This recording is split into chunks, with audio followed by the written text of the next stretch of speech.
In 1982, Exxon researcher Stanley Whittingham won a Nobel Prize for his work on lithium-ion batteries. Yet, internal memos show Exxon shut the project down when it threatened internal combustion. Investigators found hundreds of similar patents: efficient engines, early solar, advanced batteries, bought by oil giants, and then shelved. These paper walls ensured that breakthrough tech remained locked in vaults, away from consumers, for decades, while the world remained hooked on crude. Declassified documents from 1977 reveal Exxon's own scientists warned management that fossil fuels would cause catastrophic climate change. Instead of pivoting to renewables, the company began a multi-million-dollar campaign to cast doubt on the science. Investigative journalists uncovered Project Black, a secret strategy to ensure public policy stayed focused on oil. They knew the truth 50 years ago. They chose to protect their bottom line by suppressing the urgency of alternatives. In the 1990s, the GM EV1 proved electric cars were viable. Documents reveal oil lobbyists pressured California regulators to kill the zero-emission mandate. When the mandate was weakened, oil companies bought the patents for the NIMH batteries used in the cars, then sued any manufacturer trying to use them for large-scale EVs. The cars were literally seized and crushed in the desert, a physical execution of competing technology to keep gas pumps flowing. Investigations into the EPA and Department of Energy reveal a revolving door. Over 60% of senior officials in charge of energy policy previously worked for Big Oil. Leaked emails show these officials helped draft laws that gave fossil fuels $20 billion in annual subsidies, while making it harder for wind and solar projects to get permits. This isn't just business. It's a captured legal system designed to make green energy artificially expensive compared to subsidized oil. A 2021 investigation into dark money groups found that 5 major oil companies spent $1 billion on deceptive social media ads. These ads didn't just promote oil. They mocked wind turbines as bird killers and solar panels as toxic waste. Internal strategy decks reveal the goal: create enough public confusion to delay green infrastructure projects. By poisoning the public's perception of renewables, they bought themselves another decade of market dominance. When an independent solar startup shows promise, oil giants often buy it out. Financial records show that out of 50 major renewable acquisitions by Big Oil, over half resulted in the technology being integrated, industry code for being slowed down or discontinued. Analysts call this defensive acquisition. By owning the competition, they control the speed of progress, ensuring renewables never grow fast enough to actually dent oil's global market share. Investigative reports suggest the sudden push for blue hydrogen is a strategic pivot. While marketed as clean, 95% of hydrogen is currently made from natural gas. Documents from industry summits reveal that oil companies see hydrogen as a way to keep their pipeline infrastructure relevant. By lobbying for hydrogen over direct electrification, they ensure that the world stays dependent on the gas fields they already own, masquerading as a green transition. University archives reveal that major oil companies fund up to 80% of energy research at top-tier schools. Whistleblower professors claim their funding was cut after publishing papers favoring rapid solar adoption. Contracts often include review periods, allowing oil donors to edit findings before publication. This control over the ivory tower ensures that the next generation of engineers is taught that oil is bridge fuel, suppressing the radical shift needed.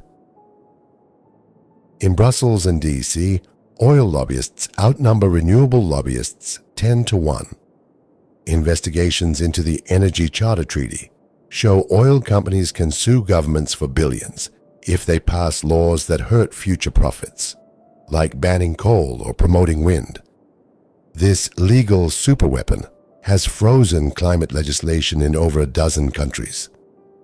It's a global insurance policy against progress, where the system itself is rigged to punish any nation that tries to move away from oil. Why aren't there charges everywhere? Local government records show oil-backed groups frequently fund lawsuits against the installation of public EV charging networks, citing unfair competition. In many regions, gas station owners are barred by their contracts with oil majors from installing chargers. This creates charging deserts, making it physically impossible for many to switch, even if they want to. The suppression is built into the very ground we drive on. In the early 2000s, oil companies spent millions on algae biofuel ads. TV spots showed green labs and scientists saving the world. However, tax filings revealed they spent more on the ads than on the actual research. By 2012, most projects were quietly scrapped. Investigators concluded the campaign was a greenwashing tactic to make the public believe oil companies were leading the change, while they were actually doubling down on deep-sea drilling.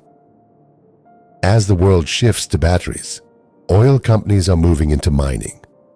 Investigative reports show they are using their massive capital to buy stakes in lithium and cobalt mines.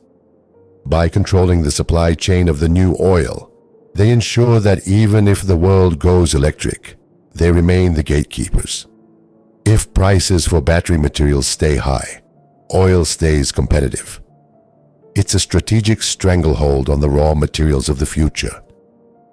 Historical records from the General Motors streetcar conspiracy show oil, tire, and car companies collaborated to buy and dismantle electric trolley systems in 45 U.S. cities.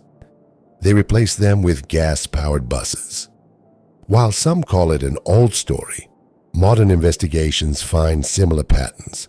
Oil-funded think tanks currently lobby against high-speed rail projects, favoring highway expansions that guarantee decades of future gasoline sales. Investigative journalists tracked non-disclosed donations to local zoning board members. The goal?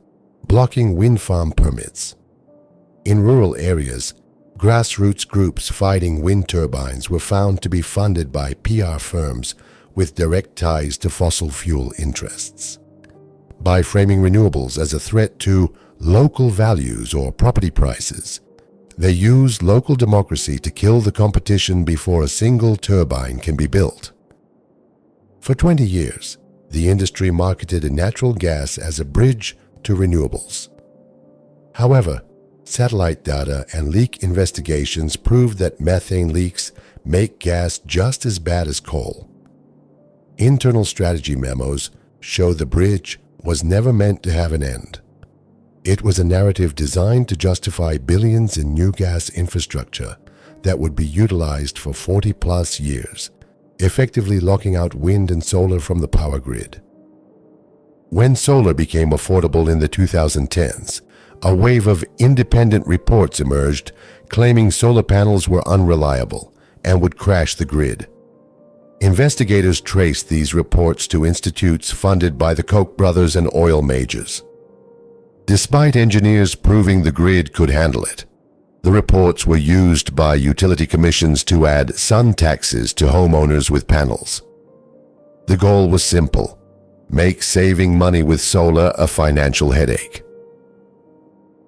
Research into patent litigation shows that small renewable companies are frequently targeted by patent trolls, shell companies that buy old, vague energy patents. Investigations have linked several of these shells back to larger fossil fuel conglomerates. By embroiling small innovators in million-dollar legal battles, they drain their resources and slow their time to market, ensuring only approved and slow corporate green energy survives. Oil companies are now lobbying for billions in subsidies for carbon capture and storage, CCS. Investigative analysis shows that most CCS is currently used for enhanced oil recovery, pumping CO2 into the ground to force more oil out. It's a perfect circle. They get paid by the government to save the planet, while using the tech to produce more of the product that destroys it, all while diverting funds from wind and solar.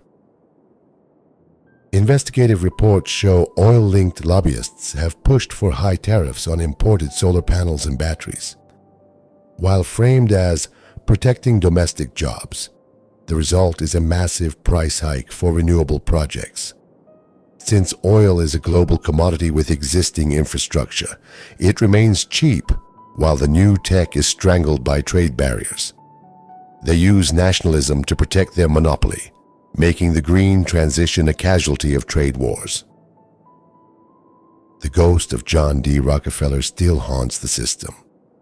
Investigations into the 1911 breakup of Standard Oil show the companies never really stopped coordinating. Through industry trade groups like the API, they function as a unified bloc. When one company pivots to green, the others stay dirty to keep profits high. Then they swap roles. This shuffling ensures the industry as a whole never truly leaves oil, despite the PR.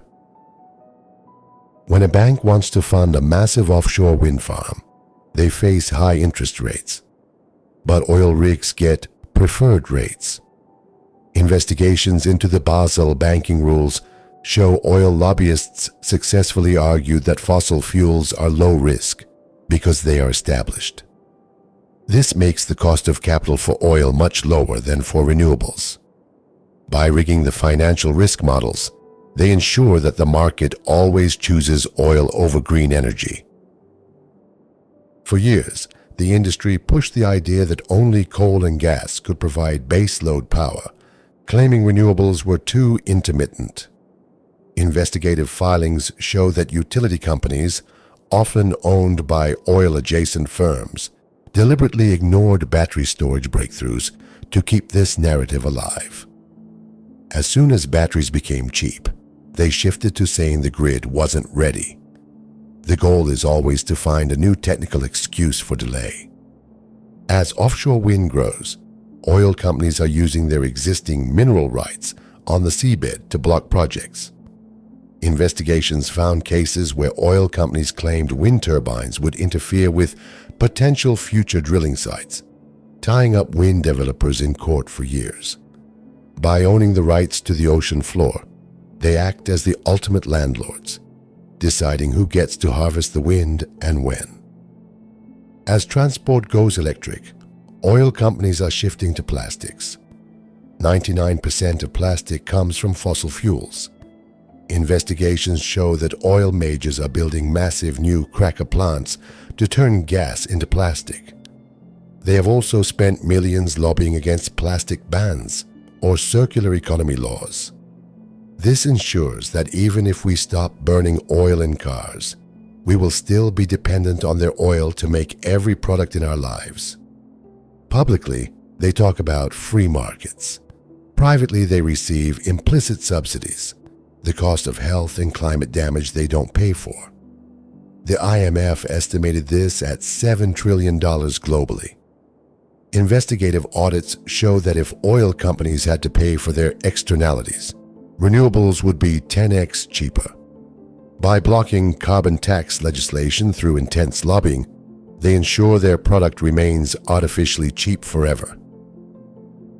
A 2023 probe found that PR firms hired by oil companies were paying lifestyle influencers to promote gas stoves and the road trip lifestyle. These campaigns target Gen Z and millennials to build a cultural attachment to fossil fuels. By making gas aesthetic, they fight the psychological shift toward electrification. It's a sophisticated psychological operation designed to keep the next generation from demanding change. Remember the ads about fuel from pond scum? Investigative journalists found that while Exxon spent $100 million on algae ads, they were simultaneously investing $10 billion in new oil exploration in Guyana. The algae project was a mascot, a way to show they were trying, while they were actually doubling down on the most carbon-intensive oil on Earth. The project was shuttered in 2023, having produced almost zero fuel. In developing nations, oil companies use debt for oil swaps. They provide infrastructure loans that must be repaid in oil, or they fund the construction of gas plants instead of solar grids. Investigative reports show this locks poor nations into fossil fuel dependence for decades. When these nations try to switch to solar, the oil companies use their debt leverage to block the transition. It's a new form of energy imperialism. Oil companies created the chasing arrows recycling symbol, but internal documents from the 1970s show they knew most plastic could never be recycled. They promoted it to make consumers feel okay about buying oil-based plastics. Investigations prove this diversion kept the public from demanding alternatives like glass or hemp-based materials. They fixed the guilt problem so they could keep selling the oil problem. SEC filings show that most oil executive bonuses are still tied to reserve replacement ratio, how much new oil they find. There are almost no bonuses for renewable growth. Investigative analysts point out that as long as the bosses are paid to find oil, they will use every resource to destroy anything that makes that oil less valuable. The suppression is incentivized at the very top of the corporate ladder. The American Petroleum Institute, API, is the Death Star of lobbying.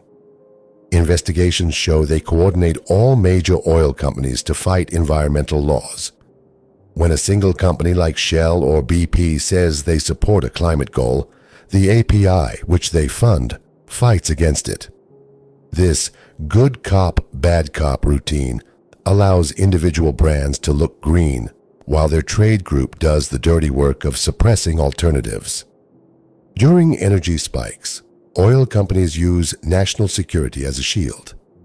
Investigative reports show they lobby for fast-track oil permits, while claiming renewables are unreliable or foreign-dependent due to Chinese batteries. They conveniently ignore that sunshine and wind are the ultimate domestic energy sources. By framing oil as patriotism, they make the suppression of alternatives look like a defense of the nation. Suddenly, stories about the horrors of lithium mining are everywhere. While the mining does have issues, investigative tracking shows many of the most viral anti-lithium articles are published by groups with oil funding. They highlight the scars of a lithium mine but never show the devastation of an oil spill or a strip mine for coal. They use selective environmentalism to make the transition look just as bad as the status quo. Recent data shows oil companies are finally investing more in renewables, but mostly in carbon capture or hydrogen, which they control. Investigative journalists warn this isn't a pivot to green. It's a pivot to controlled green. They want to own the sun and wind so they can charge the same high prices they did for oil. They are no longer suppressing the tech. They are trying to colonize it to prevent it from ever being free. The evidence is overwhelming. Through patents, propaganda, politics, and pricing, oil companies have spent a century slowing the arrival of the future. They didn't just sell oil. They sold a world where nothing else was possible. The investigation proves that alternative energy wasn't too weak or too expensive. It was held back by the most powerful monopoly in human history. The energy crisis was a choice made in boardrooms.